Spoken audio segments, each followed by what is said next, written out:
নমস্কাৰ ND24 চাই থকাৰ বাবে আপোনাক ধন্যবাদ কৃষ্ণ জয় গুৰু শংকৰ আশা কৰো আপোনালোক সকলো ভালে আছে ইমান সুন্দৰ সহাৰি আপোনালোকৰ আমাৰ নিয়মীয়া অনুষ্ঠান বিশ্বাসে মিলয়ৰ প্ৰতি প্ৰভু ভগৱন্তৰ ওচৰত তাৰ বাবে সেৱা জনাইছো আমাৰ এক পদক্ষেপ আছিলিয়া আৰু এই প্ৰথম প্ৰয়াসক আপোনালোকৰ সহাৰিয়ে আমাক হসাকৈ কৃতাৰ্থ কৰিছে ND24 গুৰুগৃহৰ পৰা আমাৰ নিয়মীয়া অনুষ্ঠান আজিৰ খণ্ডতে আৰম্ভ কৰিব বিচাৰিছো ইতিমধ্যে আমাৰ প্ৰথম স্কন্ধৰ সমাপ্তি ঘটিছে আমি এক প্ৰয়াস কৰিছো সমস্ত ভাগৱত ভাগীৰ সহজ পাঠ আৰু ব্যাখ্যা আমাৰ গুৰুগৃহৰ পৰা হ'ব অসমৰ বিভিন্ন প্ৰান্তৰ ভাগৱত ব্যাখ্যাকাৰ সকলৰ দ্বাৰা ইতিমধ্যে আমাৰ প্ৰথম স্কন্ধৰ পাঠ আৰু ব্যাখ্যা শেষ হৈছে আজি আৰম্ভ কৰিব বিচাৰিছো ভাগৱতৰ দ্বিতীয় স্কন্ধৰ প্ৰথম অধ্যায়ৰ প্ৰথম অংশ গতিকে আহক আজি আমাৰ মাজত সেই প্ৰথম আৰম্ভণিৰ যিগৰাকী ভাগৱত ব্যাখ্যাকাৰ বাপ আছিল অৰ্থাৎ মই বিশ্বনাথৰ বিনীত বৰা বাপৰ কথা কৈছো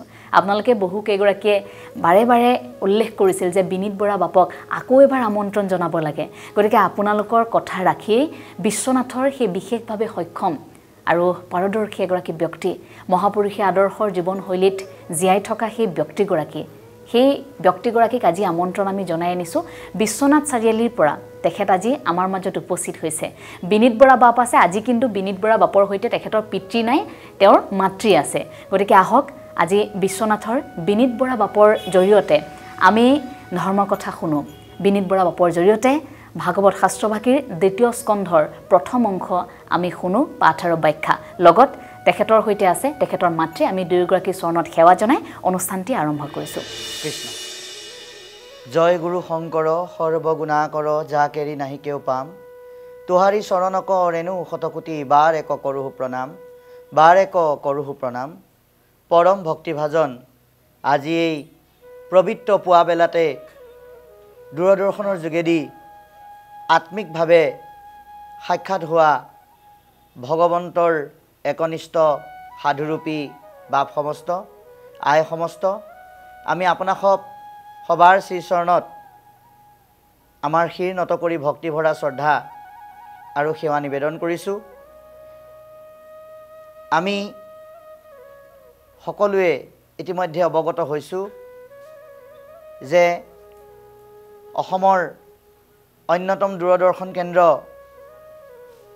ND24 প্ৰথম স্কন্ধৰ পৰা দ্বাদশ স্কন্ধলৈকে মহাভাগৱত শাস্ত্ৰভাগী ধাৰাবাহিকভাৱে পাঠ আৰু পৰ্যালোচনা প্ৰতি পুৱাই 6:30 বজাৰ পৰা 7:30 বজালৈকে সন্মানীয়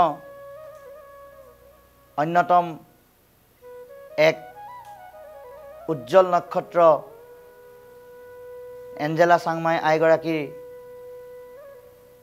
নেতৃত্বত আৰু ND24 টিভিৰ উদ্যোগত ইতিমধ্যে কৰি আহিছে আৰু আপোনাসবৰো বিপুল সহাৰিয়ে সেই অনুষ্ঠানটি আয়োজন কৰা কেন্দ্ৰৰ আয়োজকসকলৰ লগতে আমাৰ দৰে আপোনাসবৰ সেৱকসকলকো যথেষ্ট প্ৰেৰণা দিছে উৎফুল্লিত কৰিছে প্ৰথম স্কন্ধৰ প্ৰথম অধ্যায়ৰ পৰা 19 অধ্যায়লৈকে যিসকল মনীষীয়ে আলোচনা কৰি গ'ল আমি অভাজনেও প্ৰথম স্কন্ধৰ প্ৰথম অধ্যায়তে আপোনালোকৰ মাজত ভুমুকি মাৰিছিলোঁ আৰু গোটেইখিনি ছ'চিয়েল মিডিয়াৰ যোগেদি আমি অৱগত হৈ আপোনালোকৰ সহাৰিয়ে আমাক প্ৰেৰণা দিলে সেয়েহে আজি এঞ্জেলা চাংমাই আইগৰাকীৰ নিমন্ত্ৰণ ক্ৰমে আৰু এই দূৰদৰ্শন কেন্দ্ৰৰ আহ্বান ক্ৰমে পুনৰ আমি আহি আপোনালোকৰ মাজত উপস্থিত হৈছোঁ অকণমান সেৱা ধৰি এই পুৱা বেলাটি আপোনালোকৰ শ্ৰীচৰণ দৰ্শনৰ যোগেদি ধন্য কৰিবৰ কাৰণে আপোনালোকক আমি অৱগত কৰিব বিচাৰিছোঁ যে আমি প্ৰথম স্কন্ধৰ প্ৰথম অধ্যায়ত আপোনালোকৰ মাজত আমাৰ সন্মানীয় পিতৃদেৱ আৰু এই ND24 পবিত্ৰ গুৰুগৃহৰ নামঘৰীয়া প্ৰভুজনাক সাক্ষাৎ কৰাইছিলোঁ আজি দ্বিতীয় স্কন্ধৰ এই প্ৰথম অধ্যায় পাঠ আৰু পৰ্যালোচনাৰ কাৰণে আমি আগবাঢ়িবলৈ অগ্ৰসৰ হোৱাৰ মুহূৰ্ততে আপোনালোকৰ মাজত চিনাকি কৰি দিব ওলাইছোঁ আমাৰ লগত দুজনকৈ সতীৰ্থ মহাসাধু বৈষ্ণৱ আসন গ্ৰহণ কৰি আছে আমাৰ বিশ্বনাথ চাৰিআলিৰ পৰা আমাৰ জন্মদাত্ৰী মাতৃ আহিছে পুতুলি বৰা আৰু লগতে ভগৱন্তৰ একনিষ্ঠ সেৱক গুৰু ধৰ্মৰ সাধক মহামহন্ত তেখেতে আমাক সংগ দি আহিছে দৰং জিলাৰ পৰা এই অনুষ্ঠানটিত অকণমান আপোনালোকৰ সেৱা ধৰিবৰ কাৰণে পৰম সন্মানীয় মুকুল বৈশ্য ভাৱজনা দুইজনে আজি আমাৰ মাজত সতীৰ্থ হিচাপে থাকিব আপোনালোকৰ চৰণ সেৱা লৈ। গতিকে পুনশ্চ আপোনাসৱৰ শ্ৰীচৰণত ভক্তিপূৰ্ণ সেৱা নিবেদন কৰি আমি যৎকিঞ্চিত পাঠ আৰু আলোচনাৰ মাজলৈ আগবাঢ়িবলৈ অগ্ৰসৰ হৈছোঁ।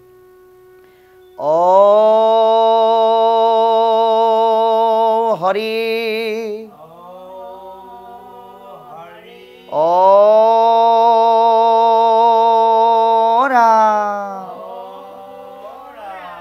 কৃষ্ণ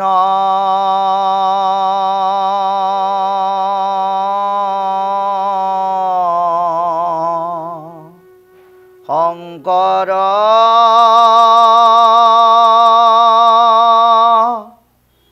গুৰু হৰি ৰাম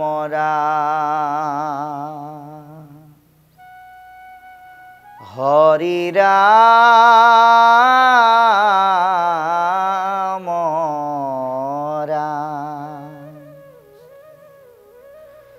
ভাৰত পুৰাণ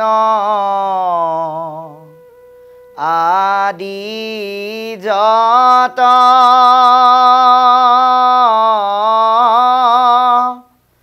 প্ৰকাশ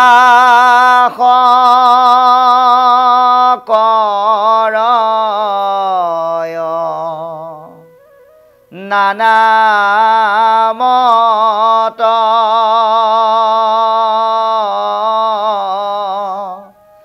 যত মহাজন খবৰ সভাৰ মধ্যত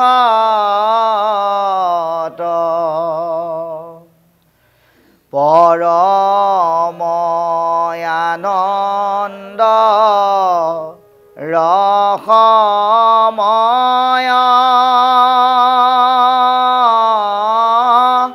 কোটি সূৰ্য সম প্ৰকাশয়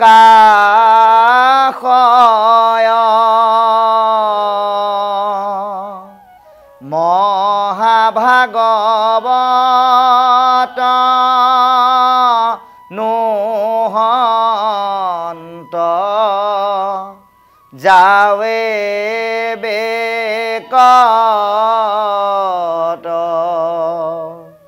ইৰাম মহাভাগৱত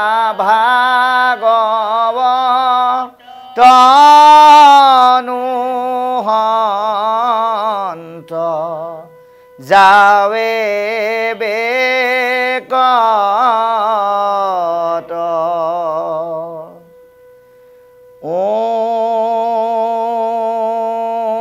নমো ভগৱতে বাসুদেৱায় জন্মাদস্য যতো অন্যয়া ইতৰতসৰ্থেষু অভিজ্ঞস্বৰাট তেনে ব্ৰহ্মহিদ যদি কবয়ে মুহন্তি যৎসুৰয় তেজোৱাৰিমিদং যথা বিনিময়ো অত্ৰ তিসৰ্গো অমৃষা ধন্যাসেন সদাত নিৰস্তকুহকং সত্যং পৰম ধীমহি ধর্মো প্রজ্জিত কহিতব অত্র পরমো নির্মাচরণাং সতং বেদং বাস্তবমাত্র বস্তু শিবদং ত্রপত্রয় উন্মূলনং শ্রীমদ্ ভাগবত মহামুনি কৃতে কিংবা পরৈরীশ্বর সদ্যুহিদবরিদ্ধতে অত্র কৃতিভি শুশুশুভি তৎক্ষণাৎ নিগম কল্পতরুর্গলিतं ফলং সুখ মুখদ্র অমৃতং দ্রব সংযুতম প্রিয়ত ভাগবত রসমলয়ং মহুহু রসিকা ভুবি ভাবুকা হরিরাম অপ্ৰিয়ত ভাগৱত ৰাসামালয়ং মহু ৰসিকা ভুবি ভাবুকা হৰি ৰাম ৰাম। কৃষ্ণ দ্বিতীয় স্কন্ধ ভাগৱতৰ মাজলৈ সোমাই যোৱাৰ আগতে সকলোকে পুনৰ এটি কথা কওঁ যে আমি আপোনালোকৰ পৰা অভূতপূৰ্ব আশীৰ্বাদ পাইছোঁ। ভগৱন্তই কৃপা কৰিছে আৰু সেই আশীৰ্বাদে ভগৱন্তৰ কৃপাত সাকাৰ ৰূপ লোৱাৰ কাৰণে আমি আগতেই আপোনালোকক কৈছোঁ ভাগৱতৰ সকলো সংখ্যক নহ'লেও কেইটামান অধ্যায় আমি কণ্ঠস্থ কৰিছোঁ। সেই অনুপাতে আপোনালোকে আশীৰ্বাদ দিয়াৰ কাৰণে দ্বিতীয় স্কন্ধ ভাগৱত ভাগ আমাৰ প্ৰথম অধ্যায় কণ্ঠগত কৰিবলৈ চেষ্টা কৰিছোঁ, ক্ষুদ্ৰ প্ৰয়াস কৰিছোঁ। সন্মুখত আপোনালোকে ভাগৱত ভাগ দেখিছে। এয়া বাংময় মূৰ্তিৰূপে তেওঁ আমাৰ মাজত থাকি যাতে এই সময়খিনি আৰু সকলো সময় সুন্দৰকৈ আমাক কৃপা কৰি যায় তাৰ প্ৰতীক স্বৰূপে তেৰাক আমি বহুৱাহে লৈছোঁ মাত্ৰ। আৰু আমি আৰম্ভ কৰিছোঁ দ্বিতীয় স্কন্ধ ভাগৱত মহাধৰ্ম মহিমা বৰ্ণন মংগলাচৰণ পদ। এৰা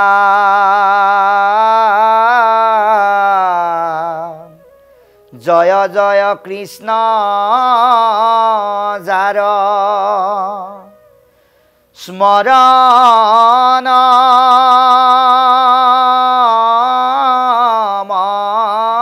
মংগল যুগ যুগাদিৰো হৰি নাম মহাফল হেনয় পৰমানন্দ মাধৱ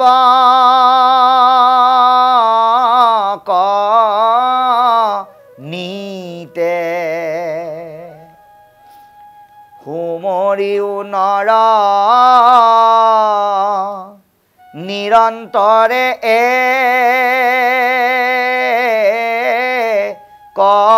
কচিতে ৰাম কৃষ্ণ কথা অমৃত পিউষা বধানে কৰিও যতন যাবে প্ৰাণ থাকে মানে হে ৰাম ঘূৰ কলি যুগে মল মতি মনুষ্যৰ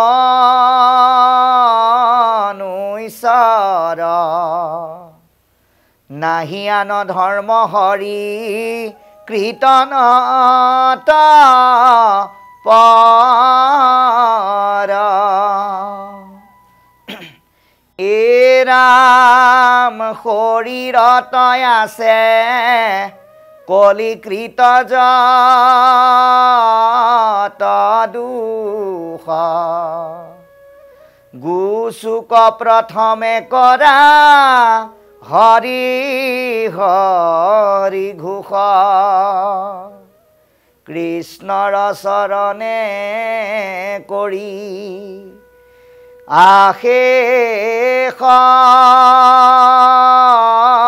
প্ৰণতি অচ্যুতৰ কিংকৰ শংকৰণী গদতি।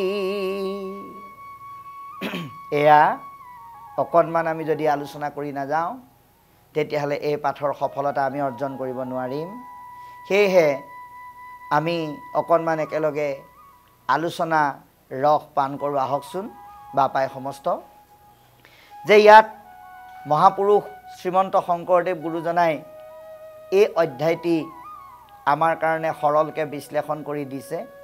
গতিকে তেৰাই প্ৰতিটো স্কন্ধত মহামনীষীসকলৰ দৰে এই দ্বিতীয় স্কন্ধটো মংগলাচৰণ আৰম্ভ কৰি আমাক ক'বলৈ যত্ন কৰিছে।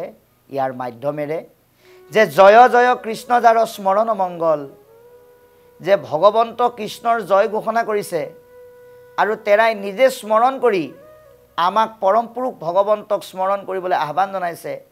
কিয়? কৃষ্ণক স্মৰণ কৰিলেই আমাৰ জীৱনত মহামংগল সাধিত হয়।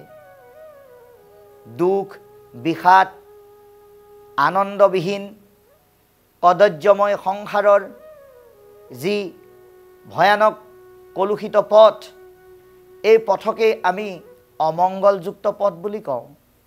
আৰু এই অমংগলে আমাক যেতিয়া ক্ৰিয়া কৰে আমি জীৱনত দুখ পাওঁ। সেইকাৰণে অমংগল হোৱাটো আমি কাৰো কেতিয়াও নিবিচাৰোঁ, আমি সদায় মংগলেই বিচাৰোঁ। গতিকে আমাৰ দেহ মন আৰু পৰিৱেশত তথা আমাৰ জীৱনত আৰু সকলোৰে জীৱনত মংগল সাধন কৰাৰ উৎকৃষ্ট ব্যৱস্থাৱলী হৈছে ভগৱন্তৰ নাম স্মৰণ।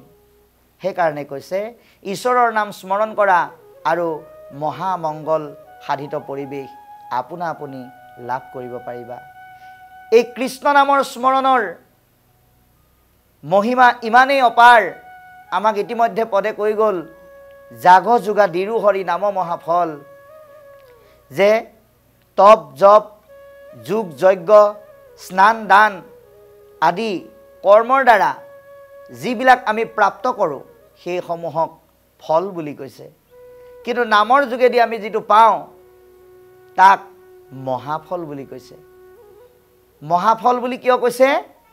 কাৰণ নামৰ যোগেদি পোৱা ফলটোৱে আমাৰ জীৱনৰ যি যাত্ৰাপথ, এই যাত্ৰাপথৰ লক্ষ্যস্থান সুন্দৰকৈ প্ৰাপ্ত কৰাত সহায় কৰাই নহয়, আমাৰ জীৱনটো সুন্দৰ হোৱাত, আত্মাকাৰ ভাৱনাত একাত্ম হোৱাত সহায় কৰে।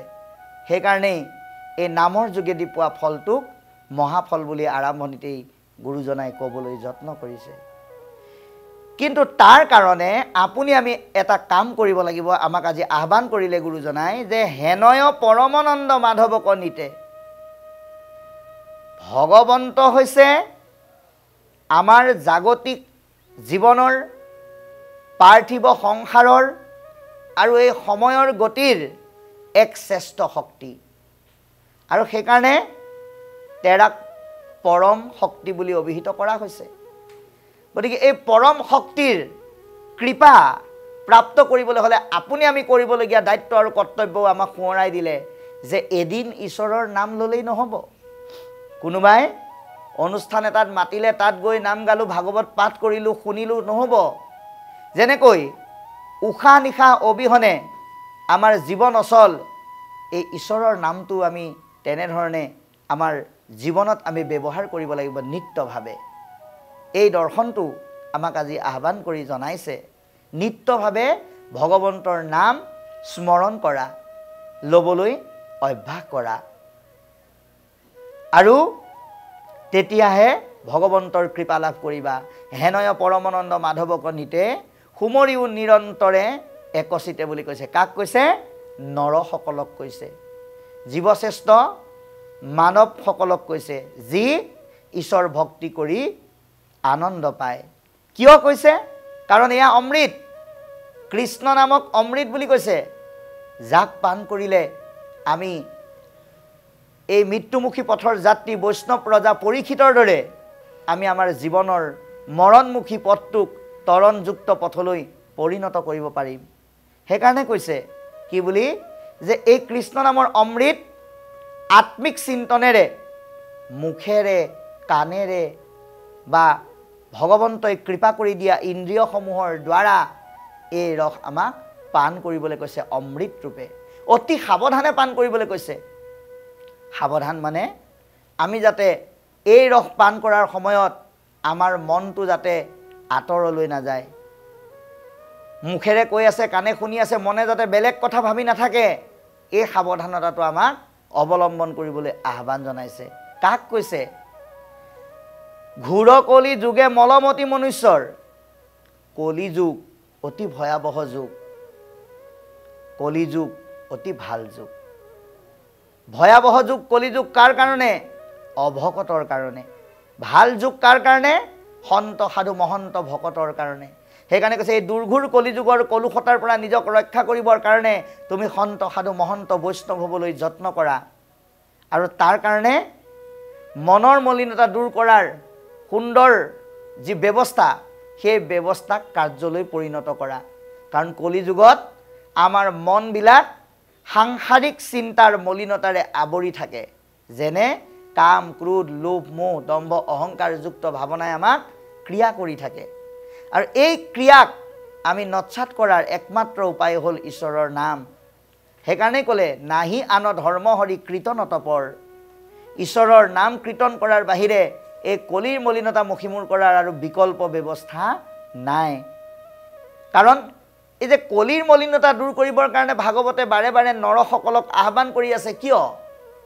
কাৰণ এই কলিৰ মলিনতা আহিবলগীয়া বীজাণুবিলাক থকা স্থানবিলাকৰ ভিতৰত অন্যতম স্থানটোৱেই হ'ল আমাৰ শৰীৰটো।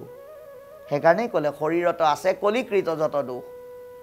কলিয়ে চৈতন্য হৈ কাৰ্যবিলাক সংঘটিত কাৰ যোগেদি কৰে? বিশেষত জীৱশ্ৰেষ্ঠ মানৱৰ শৰীৰৰ দ্বাৰা কৰোৱায়। আৰু সেই কামটো কৰিবৰ কাৰণে মনত কিছুমান দুখযুক্ত ভাৱনাৰ সৃষ্টি কৰে কলিয়ে আহি। গতিকে মনে যেতিয়া বেয়া কথা ভাবে, মুখে যেতিয়া বেয়া কথা কয়, চকুৱে বেয়া বস্তু চায়, কাণে বেয়া কথা শুনে, হাতে বেয়া কৰ্ম কৰে, ভৰি বেয়া ঠাইলৈ যায়, সেয়াই হৈছে কলি ভাৱনা। গতিকে নাইকিয়া কৰাৰ একমাত্ৰ উপায় হ'ল হৰিনাম ঘোষণা কৰিব লাগিব। কোনে? এজনে কৰিলে নহ'ব, যিজনে শুনিছে, যিজনে বুজিছে, সকলোকে দেহ আৰু মনৰ পৰা কলিৰ মলিনতা নিকা কৰিবৰ কাৰণে, ধুবৰ কাৰণে ৰাম নাম স্পৰ্শ কৰিবলৈ আমাক আহ্বান জনাইছে অন্তৰৰ ভাৱনাৰ যোগেদি। গতিকে কৃষ্ণৰ চৰণে কৰি অশেষ প্ৰণতি অচ্যুতৰ কিংকৰ শংকৰ নিগদতি। ভগৱন্তৰ চৰণত আশেষ প্ৰণিপাত জনাই কৃপাল গুৰুজনাই এই কথাখিনি আমাৰ মাজত প্ৰকাশ কৰিছে বুলি পদবন্ধে কৈছে। ইয়াৰ পিছত মূল ভাগৱতৰ বিষয়ে কি কয় আমি অকণমান আকৌ পাঠ কৰিম। এ ৰাম দ্বিতীয় স্কন্ধৰ পদ শুনি উৎসুকে নৃপতিৰ প্ৰশ্ন পাছে শুনি মুনি সুকে। কৃষ্ণ পদ পংকজক হৃদয়ত ধৰি দিলন্ত সিদ্ধান্ত তাংক সাধুৰ বাদ কৰি। এ ৰাম ধন্য নৰ প্ৰতিমতি উত্তম কুমাৰ পুছিলা যিটো কথা সংসাৰতে মুখ্যৰ সাধন ইটো জগতৰে হিত লভিলা মুকুতি যিটো তাহাৰো বাঞ্ছিত। চাওকচোন বাপাই সমস্ত ইমান সুন্দৰ কথা কৈছে। কি বুলি ক'লে? যে দ্বিতীয় স্কন্ধৰ পদ শুনিও উৎসুকে নৃপতিৰ প্ৰশ্ন পাছে শুনি মুনি সুকে। এই ভাগৱতৰ প্ৰথম স্কন্ধৰ পৰা দ্বাদশ স্কন্ধলৈকে এনেকুৱা এটা শব্দ নাই য'ত প্ৰশ্ন কৰা নাই, য'ত উত্তৰ দিয়া নাই। বিভিন্ন গুণী জ্ঞানী সেৱকসকলে, গুণী জ্ঞানী মনীষী সাধুসকলক প্ৰশ্নৰ অৱতাৰণা কৰিছে আৰু তেওঁলোকে যথাবিহিতভাৱে তাৰ উত্তৰ দিছে। গতিকে ভাগৱত হ'ল কি? প্ৰশ্ন আৰু উত্তৰৰ সংমিশ্ৰণ। এতিয়া প্ৰথম স্কন্ধৰ শেষৰ ফালে পৰীক্ষিত ৰজাই 6টা প্ৰশ্নৰ অৱতাৰণা কৰিলে মহামুনি শুকদেৱক। প্ৰশ্নকেইটা আছিল, হে গুৰুদেৱ, অকল ভাগৱত আপুনি যদি মই মৰিম বুলি মোক মৰাৰ পৰা উদ্ধাৰ কৰিবৰ কাৰণে শুনাইছে তেতিয়াহ'লে ভুল হ'ব। মোৰ দৰে অজস্ৰ সহস্ৰ লক্ষ লক্ষ মানুহ বা আন আন দেহধাৰীসকল মৰিবলৈ গতি কৰি আছে। বিশেষত এই মৰণমুখী মানুহবিলাকে কেনেকৈ তৰিব ১ নম্বৰ প্ৰশ্ন। তাৰ কাৰণে কাৰ নাম ল'ব লাগিব ২ নম্বৰ প্ৰশ্ন। কাক পূজা কৰিব লাগিব ৩ নম্বৰ প্ৰশ্ন। কাক সেৱা কৰিব লাগিব ৪ নম্বৰ প্ৰশ্ন। কাক ভজিব লাগিব ৫ নম্বৰ কৃষ্ণ। আৰু কেনেকৈ কৃপা পাব ৬ নম্বৰ প্ৰশ্ন সুধিলে। আৰু এই প্ৰশ্নৰ উত্তৰ এতিয়া মহামুনি শুকদেৱে পৰীক্ষিত ৰজাক দিবলৈ আৰম্ভ কৰিছে। কি বুলি কৈছে যে অতি আগ্ৰহেৰে পৰীক্ষিত ৰজাৰ এই প্ৰশ্নখিনি শুনি অতি উৎসুকতাৰে মহামুনি শুকদেৱে পৰীক্ষিত ৰজাক কৈছে, কৃষ্ণপদ পংকজক হৃদয়ত ধৰি দিলন্ত সিদ্ধান্ত তাংক সাধুৰ বাদ কৰি। পৰম পুৰুষ ভগৱন্তৰ চৰণ যুগল হৃদয়ত ধাৰণ কৰি পৰীক্ষিত ৰজাক এজন সাধু মান্যতা কৰি শুকদেৱে ক'বলৈ আৰম্ভ কৰিলে। গতিকে ইয়াৰ পৰা এটা ভাল দৰ্শন আমাক দিছে। আমি যেতিয়া কাৰোবাৰ ওচৰত ভাগৱতৰ কথা ক'বলৈ যাওঁ, পাঠ কৰিবলৈ যাওঁ বা শুনিবলৈ যাওঁ, আমি কেতিয়াও ভাবিব নালাগিব যে আমাৰ সন্মুখত বহি থকাসকলে একো নাজানে, আমি তেওঁলোকক বুজাবলৈ জনাবলৈ আহিছোঁ, এই ভাৱ কেতিয়াও নল'ব। পৰীক্ষিত ৰজাই ভাগৱত শুনিবলৈ বহোঁতে শুকদেৱেই সেই ভাৱ সম্পূৰ্ণৰূপে ত্যাগ কৰি দেখুৱাই দিছে। তেওঁ জ্ঞান লৈ তৰিবৰ কাৰণে শুকদেৱক গুৰু মান্যতা কৰিছে। অথচ কি বুলি ক'লে যে তুমি এজন মহাসাধু, যদি তুমি সাধু নহ'লাহেঁতেন, ভগৱন্তই যদি তোমাক কৃপা নকৰিলেহেঁতেন, তুমি এনেকুৱা প্ৰশ্ন কৰিব নোৱাৰিলাহেঁতেন। সেই বুলি পৰীক্ষিত ৰজাক ধন্যবাদ জনাইছে আৰু নিজকে কৃষ্ণ কথা ক'বৰ কাৰণে প্ৰস্তুত কৰি লৈছে। কেনেকৈ ভগৱন্তৰ যিটো ৰূপ, এই ৰূপটো হৃদয়ত ধাৰণ কৰি। আৰু আমি কাৰোবাক কৃষ্ণ কথা ক'বলৈ যাওঁতে আমাৰ সন্মুখত থকাসকলক বা শুনিবলৈ যাওঁতেই হওক বা পঢ়িবলৈ যাওঁতেই হওক, তেওঁলোককো যে আমি একোজন সাধু বুলি ভাবিব লাগে, এই আদৰ্শটো আমাক সুন্দৰকৈ শুকদেৱে প্ৰদান কৰি দেখুৱাই দিলে।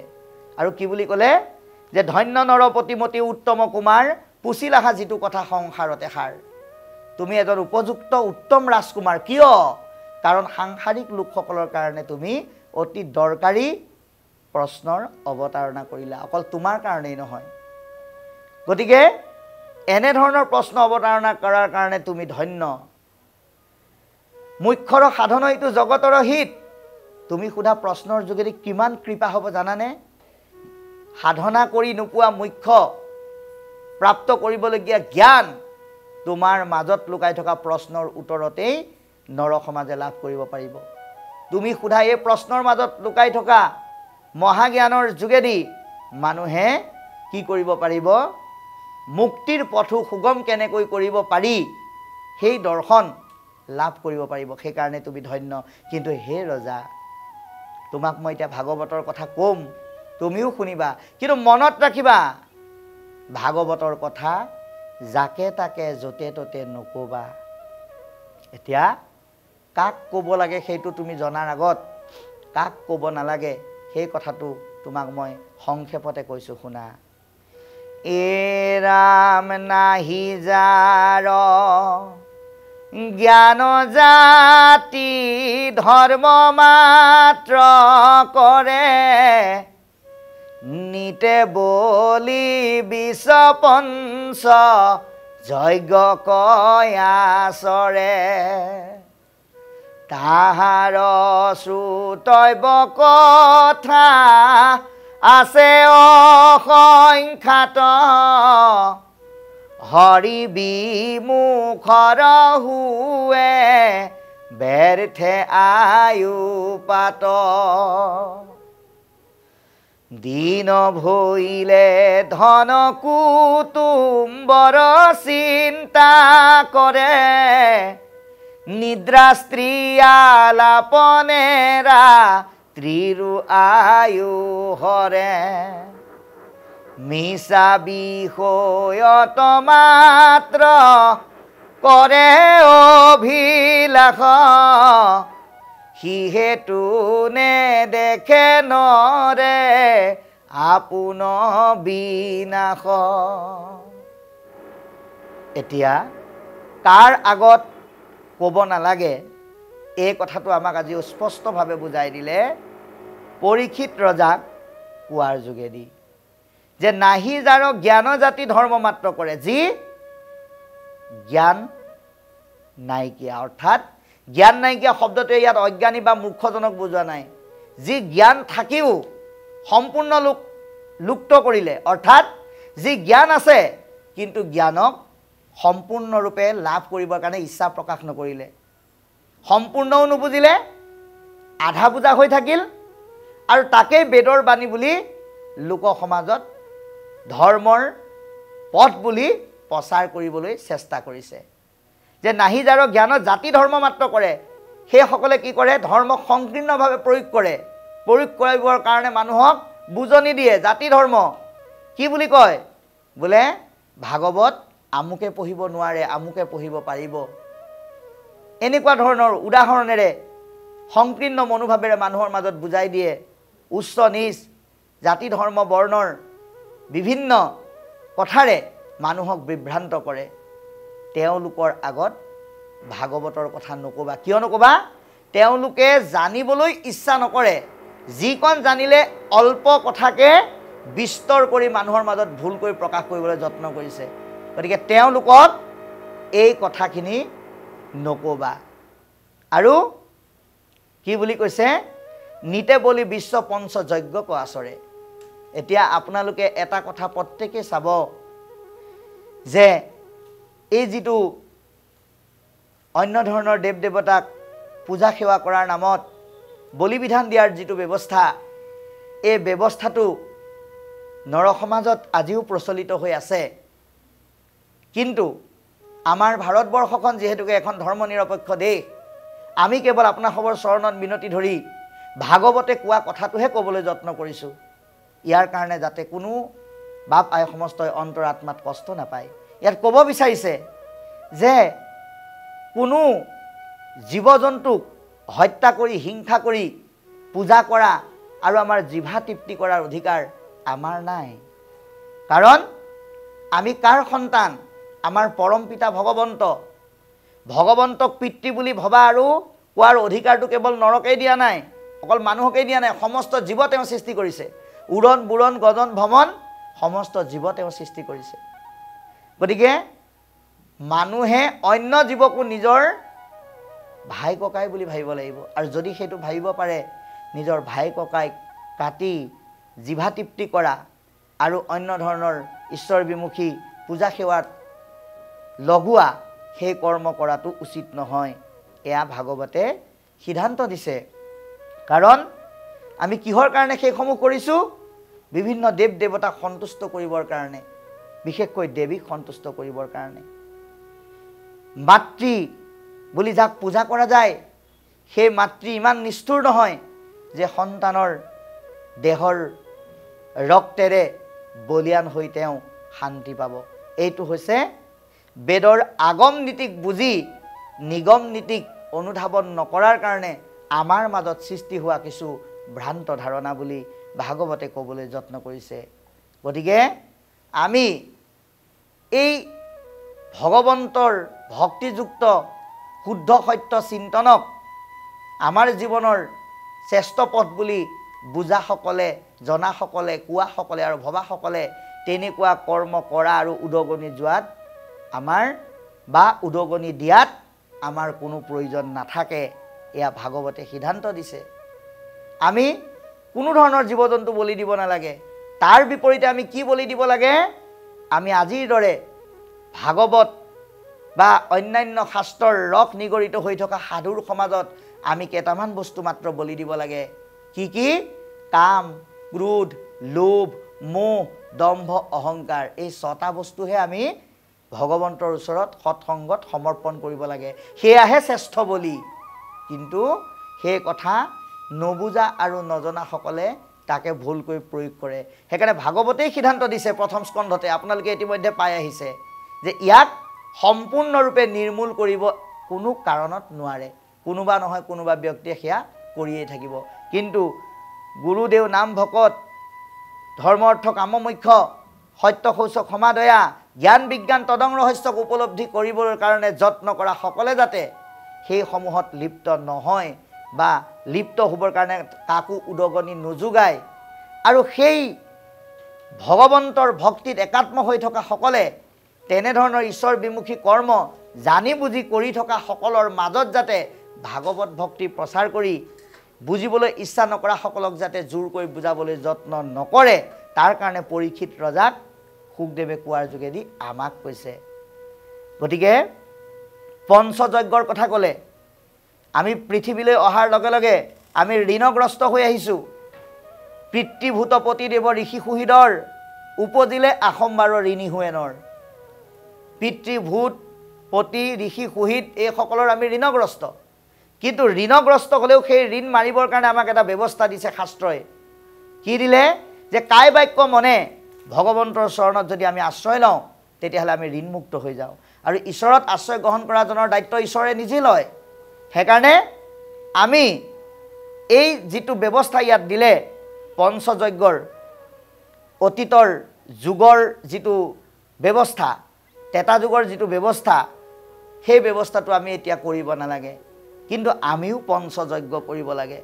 কি পঞ্চযজ্ঞ আজি আমাক ভাগৱতে বুজাই দিছে যে আমি বিশেষকৈ আমাৰ নিজৰ ঘৰখনত পঞ্চযজ্ঞ পালন কৰিব লাগে। এই পঞ্চযজ্ঞ কি?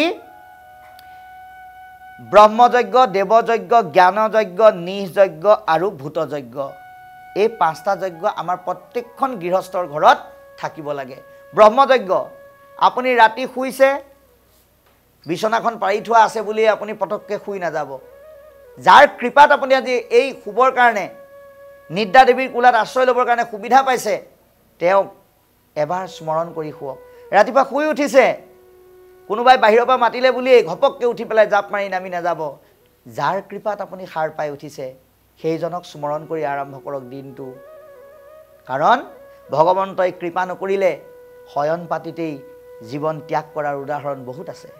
সেইকাৰণে আমাক পদে কৈছে যে ৰাতি শেষ কৰা আৰু ৰাতিপুৱা আৰম্ভ কৰাৰ সময়খিনিত ঈশ্বৰক স্মৰণ কৰা, এয়ে হৈছে ব্ৰহ্মযজ্ঞ।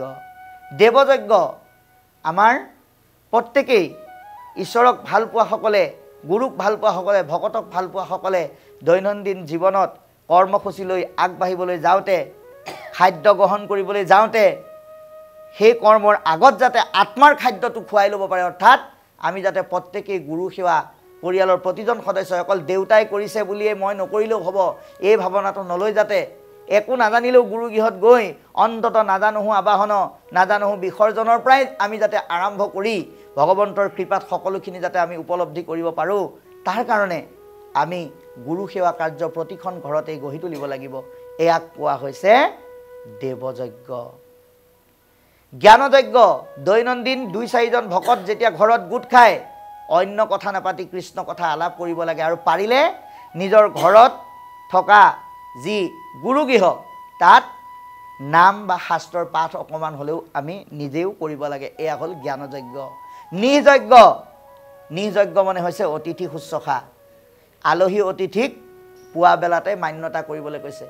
এতিয়া ৰাতিপুৱাটো আপোনালোকৰ ঘৰলৈ হয়তো আলহী নাহিবও পাৰে, কিন্তু ঘৰৰ জ্যেষ্ঠজনক শহু শাহু জেঠাল যিসকল আছে তেওঁলোকক অতিথি মান্যতা কৰি ঘৰখনৰ কনিষ্ঠসকলে এটা সেৱা কৰক, এটুপি গৰম পানী দিয়ক, এটুপি চাহ দিয়ক, সেইটোৱে হৈছে নিযজ্ঞ। আৰু ভূতযজ্ঞ, সমস্ত জীৱৰ প্ৰতি দয়াশীল হ'বলৈ কৈছে। মগনীয়া খোজনীয়া আদি আহিলে তেওঁলোকক যাতে মিথ্যাচাৰৰ আশ্ৰয় লৈ মানুহ নাই বুলি তলা মাৰি পেলাই কৈ যাতে ঘূৰাই নপঠিয়াওঁ, সেই কৰ্ম আমাক কৰিবৰ কাৰণে আহ্বান জনাইছে। জীৱৰ প্ৰতি দয়াশীল হোৱা, এই কৰ্ম যিসকল নকৰে, যিসকলে কৰিবলৈ যত্ন নকৰে তেওঁলোকৰ চিন্তা আৰু ৰাস্তাটো কিন্তু হৰিৰ বিমুখীয়া হৈ যায়, ঈশ্বৰ বিমুখী হৈ যায়। তেওঁলোকৰ কি হয়, তাহাৰৰ শ্ৰোতব্য কথা আছে অসংখ্যাত, তেওঁলোকৰ শুনিবলগীয়া বহুত কথা আছে, কিন্তু তেওঁলোকে গুৰুত্ব নিদিয়ে, সদায় ঈশ্বৰ বিমুখী পথেৰেই যাত্ৰা কৰিব বিচাৰে। তাৰ ফলত কি হয়, ব্যৰ্থে আয়ুপাত, আয়ুসবিলাক অভাৱত বিফলেই নষ্ট হৈ যায়। কাৰণ তেওঁলোকৰ চিন্তাবিলাক ক'ত, হৰি ভক্তিত গুৰুত্ব নিদিয়াসকলৰ চিন্তাবিলাক ক'ত থাকে, বোলে দিন ভৰিলে ধন কুটুম্বৰ চিন্তা কৰে, যে দিনত হ'লে কেনেকৈ এসোপা ধন টকা পইচা অৰ্জন কৰি ইষ্টমিত্ৰ কুটুম্বক খুৱাই বুৱাই নিজেও খাই বৈ টনকিয়াল হৈ সংসাৰৰ যাত্ৰাত যাতে আনন্দ মনে দেহৰ আনন্দৰে যাতে যাব পাৰোঁ সেই চিন্তাত তেওঁলোক একাত্ম হৈ থাকে। আৰু নিদ্ৰাস্ত্ৰী আলাপনে ৰাতি আয়ু হৰে, আৰু নিদ্ৰা সময়ত অৰ্থাৎ ৰাতিৰ সময়তো নিজৰ আইগৰাকীকে আদি কৰি পৰিয়ালৰ সদস্যসকলৰ লগত সেই তেনেধৰণৰ সাংসাৰিক কাম্য কৰ্মৰ কথাবিলাককেহে আলাপ কৰি থাকে। যে আজি দিনত 30 টকা কেজিকে পাচলি কিনি 20 টকাকে বেচিব লগা হ'ল, 10 টকা লোকচানত পৰিলোঁ। 30 টকাকে কিনি 60 টকাকে বেচিলোঁ, 30 টকা লাভ হ'ল। এনেকুৱা ধৰণৰ দেহৰ লাভ লোকচানৰ কথাকে দিনে ৰাতিয়ে ভাবি থাকে, পাতি থাকে আৰু কৰি থাকে। আৰু তেনেকৈ কৰি থাকোঁতে থাকোঁতে তেওঁলোকৰ চিন্তাবিলাক আত্মাৰ বিপৰীতে বিষয়লৈ গতি কৰে। ল'ৰা ছোৱালী জন্ম দিয়া, বিয়া বাৰু কৰোৱাটো বিষয় নহয়।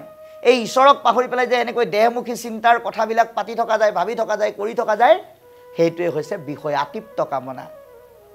গতিকে এনেকৈ মিছা বিষয়কে আশা কৰি থকাৰ কাৰণে তেওঁলোকৰ কি হয়, আয়ুসবিলাক শেষ হৈ যায়। মিছা বিষয়ক মাত্ৰ কৰে অভিলাষ, সিহেতু নেদেখে নৰে আপোন বিনাশ। সেইসকল মানুহে নিজেই নিজৰ ধ্বংসটো যে ঈশ্বৰ চিন্তা নকৰাকৈ থাকি মাতি আনিছে, সেইটো তেওঁলোকে কেতিয়াও উপলব্ধি কৰিব নোৱাৰে। এইখিনিলৈকে আমাক ক'লে। সেইকাৰণে পৰীক্ষিতক সাৱধান কৰি আমাক ক'বলৈ যত্ন কৰিছে কি বুলি, এৰা হেন জানি যাৰ ইচ্ছা মুখ্য সৰ্বথা পৰীক্ষিত তেবে শুনি ক কৃষ্ণ কথা দিবেচিত কৃষ্ণ গুণ নাম কীৰ্তনত কৃষ্ণ ৰেখে পাদ পদ্ম স্মৰিবে মনত নাৰায়ণ স্মৰণেহে পৰম মংগল এহি মানে জীৱনৰ জন্মৰ সামফল। গতিকে হে ৰজা, যাৰ সঁচাকৈ সংসাৰখন তৰিবলৈ মন আছে তেওঁলোকে কি কৰিব লাগিব, হেন জানি যাৰ ইচ্ছা মুখ্য সৰ্বথা পৰীক্ষিত তেবে শুনিও ক কৃষ্ণ কথা। মুখ্য প্ৰাপ্তি পথ আৰু সংসাৰ তৰণৰ পথ, এই যাত্ৰাত যিসকল অগ্ৰসৰ হৈছে তেওঁলোকে কিন্তু কৃষ্ণ কথা শুনিব লাগিব। কাৰ দৰে? তোমাৰ দৰে। এই দৰ্শনটো আমাক অতি সুন্দৰকৈ দিছে আৰু দি পেলাই ক'বলৈ যত্ন কৰিছে, দিবে চিত্ত কৃষ্ণ গুণ নামৰ কীৰ্তনত। ভগৱন্তৰ গুঞ্জক নাম কীৰ্তনত মনটো দি পেলাই শুনিবলৈ আমাক আহ্বান জনাইছে। আপুনি যদি দেহটো বহুৱাই থৈ মনটো যদি ইফালে সিফালে গৈ থাকে, যিমান শুনিলেও যিমান ক'লেও কিন্তু কামত নাহিব। সেইকাৰণে মনটোক দেহৰ লগত একাত্ম কৰি শুনিবলৈ কৈছে, চিত্তটো দি পেলাই শুনিবলৈ কৈছে। দিবে চিত্ত কৃষ্ণ গুণ নামৰ কীৰ্তনত ক'ৰবাত নাম হৈ আছে, নামত বহি পেলাই যদি দেহটো বহি আছে, মনটোৱে যদি ভাবি আছে যে নামলৈ পাছলৈ আহিলোঁ হয়, ইমান সময় বুলি হ'ব বুলি ভবা নাছিলোঁ, অকণমান সময়তে শেষ হ'ব বুলি ভাবিছিলোঁ, শুনিবলৈ মন নাই যদিও এতিয়া বন্তি গছ জ্বলাবলৈ মোকেই দায়িত্ব দিলে, বিসৰ্জন নিদিয়াকৈও যাব নোৱাৰা হ'লোঁ, ঘৰতো ঢেৰ কাম, এনেকৈ সাংসাৰিক ভাৱনালৈ আমি যদি কৃষ্ণ কথাত মনোনিৱেশ কৰোঁ তেতিয়াহ'লে তালৈ যোৱাটো শ্ৰমহে হ'ব, কামত নাহিব। সেইকাৰণে ভগৱন্তৰ চৰণত চিত্তটো দি যে তেওঁৰ কাৰণে ওলাই আহিছোঁ যেতিয়া যি হয়, কাৰণ নহালৈকে সংসাৰৰ সমস্তখিনি কৰ্ম আপডাল কৰি থৈ আহিছোঁ, ইয়াৰ পিছত কি হয় সেইটো ঈশ্বৰৰ দায়িত্ব। এনেকৈ ভাবি আমি ভগৱন্তৰ চৰণৰ ৰসসমূহ ল'বলৈ যত্ন কৰিব লাগিব। তেতিয়া কি হ'ব, ভগৱন্তৰ পদযুগলৰ চিন্তন আপোনাৰ মনত প্ৰকাশিত হ'ব। আৰু নাৰায়ণৰ স্মৰণেহে পৰম মংগল, ঈশ্বৰৰ নাম স্মৰণেহে আমাৰ জীৱনৰ মংগল সাধনত সহায় কৰিব। এহি মানে জীৱনৰ জন্মৰ সামফল। এয়াই হৈছে জন্ম আৰু জীৱনৰ সফলতা। এনেই জীৱশ্ৰেষ্ঠ বুলি কৈ লাভ নাই। জীৱশ্ৰেষ্ঠতাৰ সফলতা কেৱল হৰিসেৱা, ঈশ্বৰৰ নাম শ্ৰৱণ কীৰ্তন। এয়া আমাক আজি পদে কৈ দিলে। ইয়াৰ পিছত লিখিছে, অন্তকালে হৰি স্মৰে, যিটো ভাগ্যৱন্ত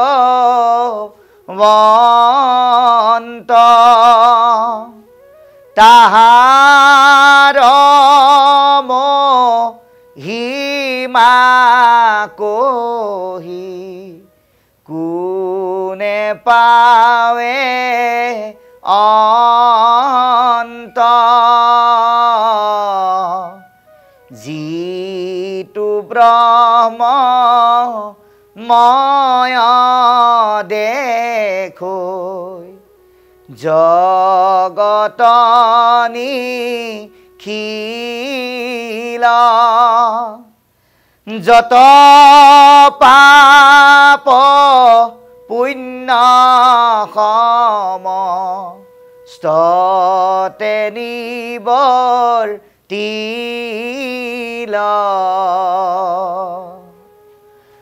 হৰিৰ কথাত তাৰ ৰতিও বিশ্ৰাম, সদায় মুখত নেৰৈ ৰাম কৃষ্ণ নাম, বুলিবা অপূৰ্ব কিনো কহিলা মুনি, ইটো কথা একো পুৰুষতে নতো শুনি, শুনা সাৱধানে আৰ নৃপতি উত্তৰ, ইটো মহাভাগৱত শাস্ত্ৰ বৈকুণ্ঠৰ, আত্মহাধৰ্ম একে নামেহে প্ৰখ্যাত, শ্ৰৱণ মাত্ৰকে কৰে কৃষ্ণক সাক্ষাৎ, অন্তকালে হৰিস্মৰে। বৰ ধুনীয়া কথা কৈছে। যিটো ভাগ্যৱন্ত সেইজনেই ভাগ্যৱান ব্যক্তি, যিজনে অন্তকালত ঈশ্বৰক স্মৰণ কৰিব পাৰে। এতিয়া আমি অন্তকাল বুলি কোৱাৰ লগে লগে আমাৰ খেলি মেলি হয়। অন্তকাল বুলি ক'লে আমি কি বুজোঁ? মৰাৰ সময়খিনি বুলিহে ভাবোঁ। সেইকাৰণে জীৱনৰ গোটেই সময়খিনি দেহৰ ভাল ভাল কৰ্মবিলাকত লগাই দিলোঁ, আত্মাৰ ভাল কৰ্মত মনোনিৱেশ নকৰিলোঁ, আৰু মৰিবৰ সময়ত আন আন মানুহে ভকত আনিছে, বৈষ্ণৱ আনিছে, শৰাই পাতিছে, নাম গাইছে, পাঠ কৰিছে, কৃষ্ণৰ নাম ল'বলৈ বাৰে বাৰে আহ্বান জনাইছে। নামো নলয় সেইজন বোলে নমৰেহে নমৰে। কিয়? কাৰণ সুস্থ অৱস্থাত অভ্যাসেই নাই।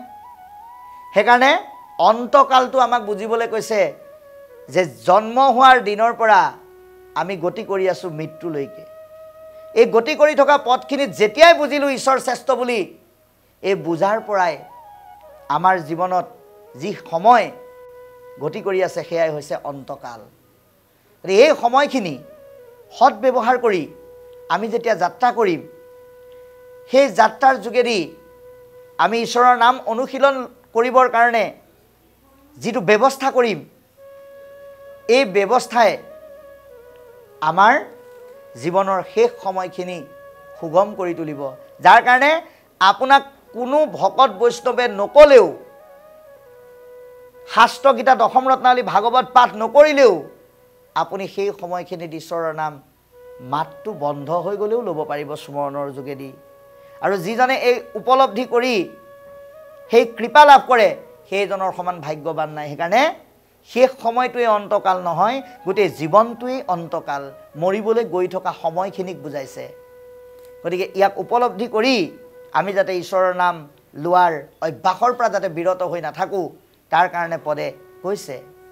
সেইকাৰণে এই অন্তকালত অৰ্থাৎ জীৱনৰ মৰিবলৈ গতি কৰি থকা সময়খিনিৰ মাজত ঈশ্বৰৰ নাম আমাৰ মনলৈ আহিবলৈ হ'লে, মুখলৈ আহিবলৈ হ'লে, চিন্তালৈ আহিবলৈ হ'লে, কাৰ্যলৈ আহিবলৈ হ'লে আমি কি কৰিব লাগিব? আমাৰ চিন্তাধাৰা পৰিৱৰ্তন কৰিব লাগিব। কেনেকৈ?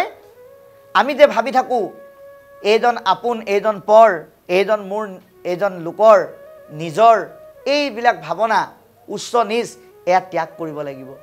এই দৃষ্টিভংগী এক হ'ব লাগিব। সকলোকে ব্ৰহ্মময় বুলি ভাবিব লাগিব যে সকলো ঈশ্বৰৰ সন্তান। গতিকে এয়া ভগৱন্তৰে একোটা ৰূপ। এই চিন্তা যেতিয়া মনলৈ আহিব তেতিয়া আপোনাৰ মনত এই ক'লা বগা উচ্চ নিচ চুতবৰ এই সংকীৰ্ণ মনোভাৱে কেতিয়াও ক্ৰিয়া নকৰিব।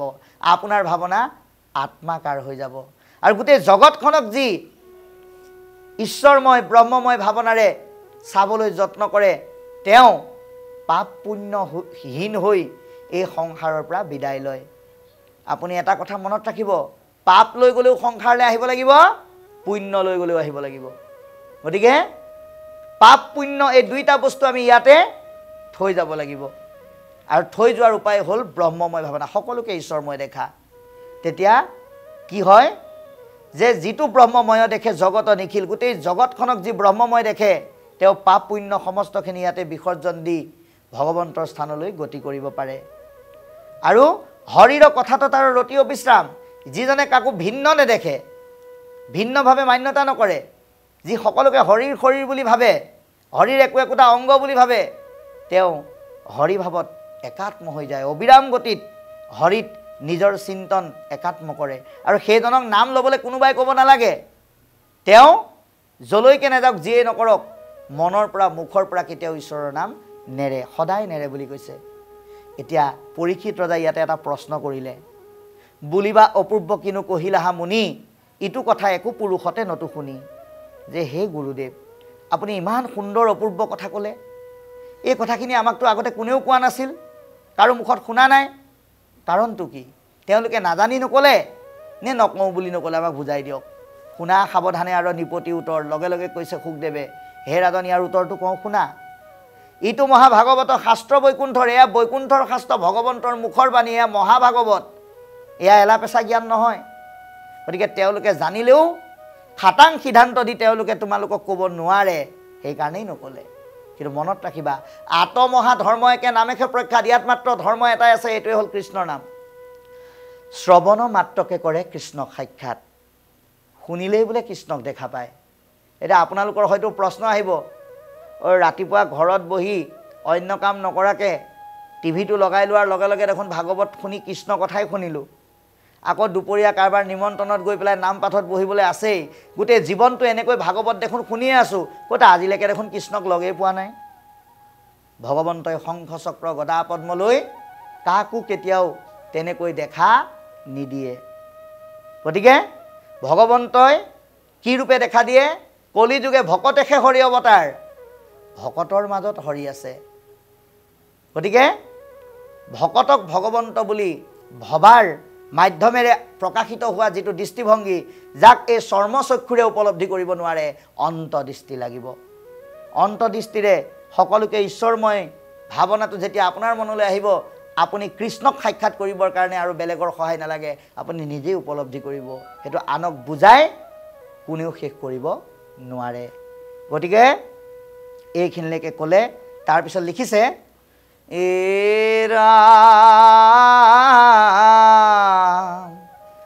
পূজা নমস্কাৰ ধ্যান সমস্তে দুষ্কৰ, হৰি গুণ নাম ধৰ্ম মহাসুখ কৰ, স্ত্ৰী বাল্য বৃদ্ধ সম স্তৰে অধিকাৰ, চাণ্ডালকো কৰে নামে তেখনে উদ্ধাৰ, কলিৰ সন্ধ্যাত মই পহিলো পিতৃত, তুমি মহামহন্তত কৰিবু বিদিত, প্ৰশ্নৰ উত্তৰ কহো হৈও সাৱধান, কৃষ্ণৰ নামে হে জানা পৰম কল্যাণ নামে সাধে যাৰ যেন মতয় অভিলাষ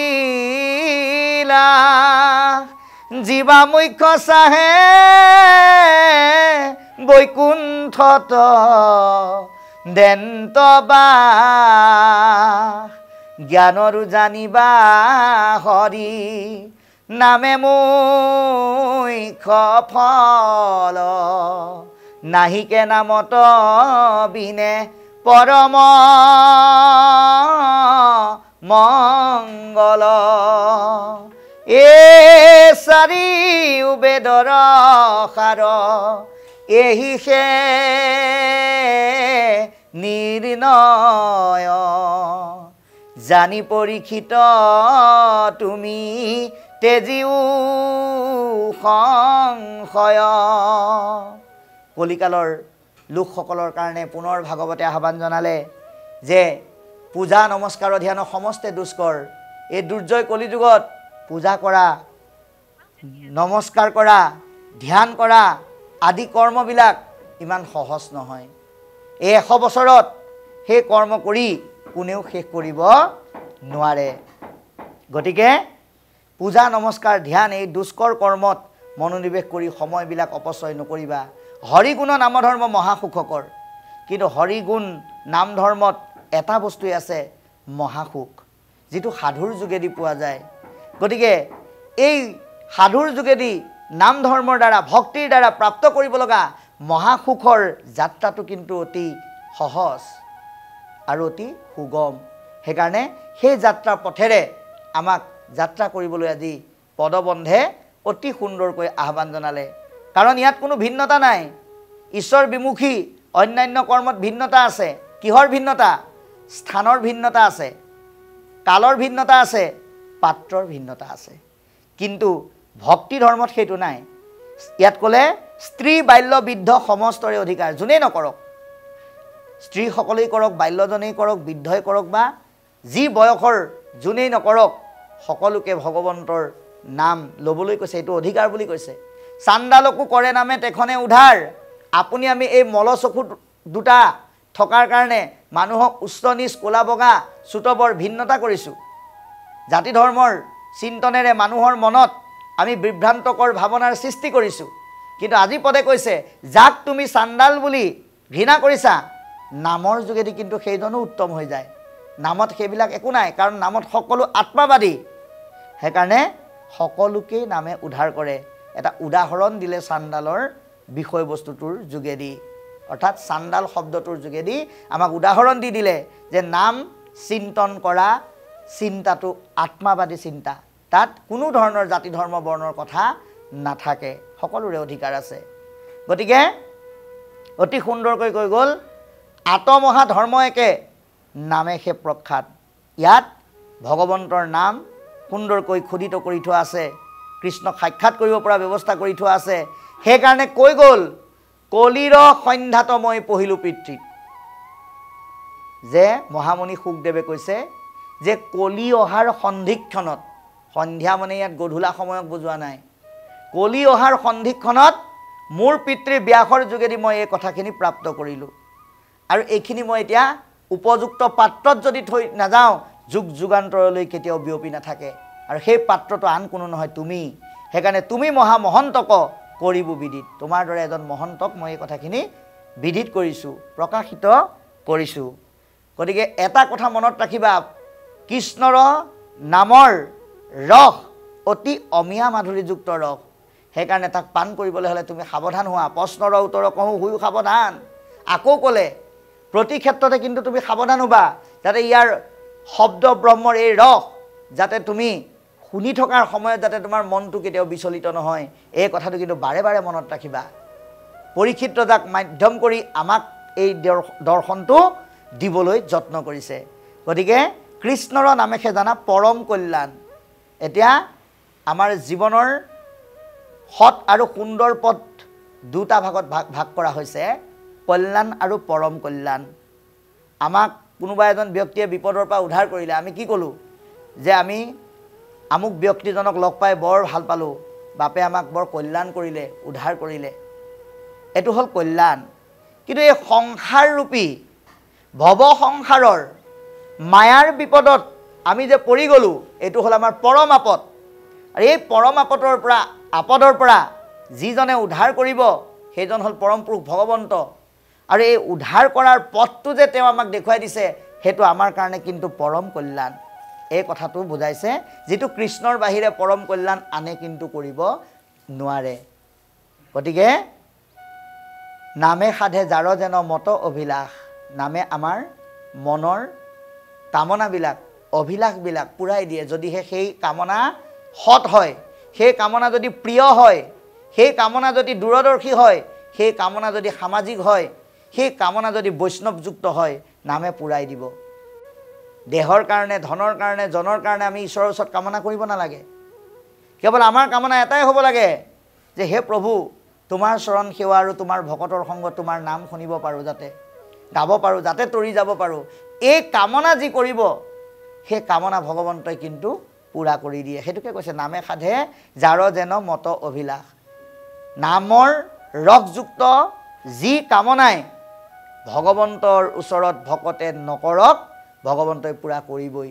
জীৱা মুখ্য চাহে বৈকুণ্ঠত দেন্ত বাস, মুখ্য প্ৰাপ্তি, বৈকুণ্ঠ স্থান সকলোবিলাক নামৰ দ্বাৰা সম্ভৱ হয় বুলি আমাক জনালে। জ্ঞানৰো জানিবা হৰি নামে মুখ্য ফল।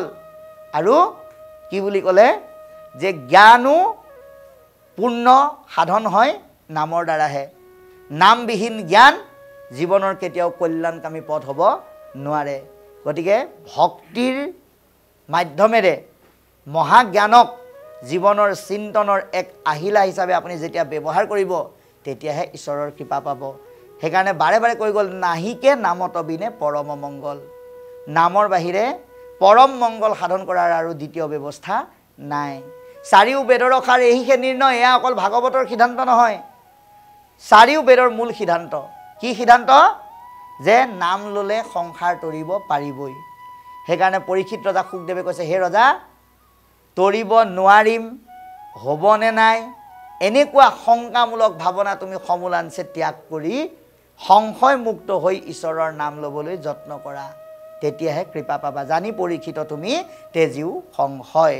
গতিকে কৃপালু বাপাই সমস্ত এই দ্বিতীয় স্কন্ধৰ যদিও অধ্যায় পৰা নাই, আপোনালোকে জানে 1 ঘণ্টা সময়ৰ কাৰণে এইটো অনুষ্ঠান। গতিকে আটাইতকৈ নিষ্ঠুৰ বস্তু হৈছে সময়। সময়ে আমাক আজি অনুষ্ঠান সামৰিবলৈ ইংগিত দিছে। আপোনালোকৰ চৰণৰ সেৱা লৈ থাকিলে এৰিবলৈ মনেই নাযায়।